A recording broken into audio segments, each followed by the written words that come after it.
Nagita Slavina pusing, Raffi Ahmad hingga Rayansa balapan ngorok. Bagaimana caranya agar berhenti?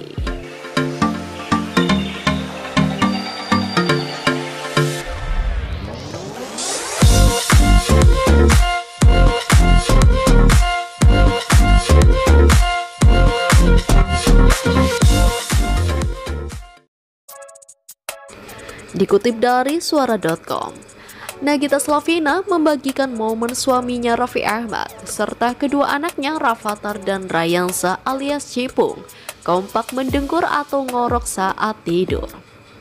Momen ini dibagikan perempuan yang akrab disapa Gigi itu melalui Instagram Story dilihat pada hari Selasa kemarin. Terlihat saat Nagita hendak tidur, ia malah dibuat tidak fokus dengan cara anak dan suaminya tidur.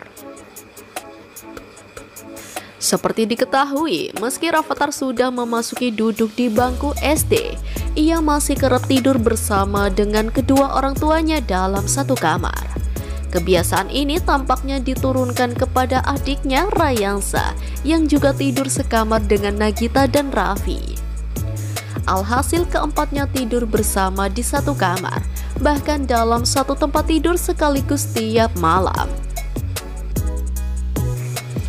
Dapatkan update berita pilihan dan breaking news setiap hari dari Alin Official. Jangan lupa komen, like, dan subscribe supaya kalian tak ketinggalan berita artis tanah air Indonesia.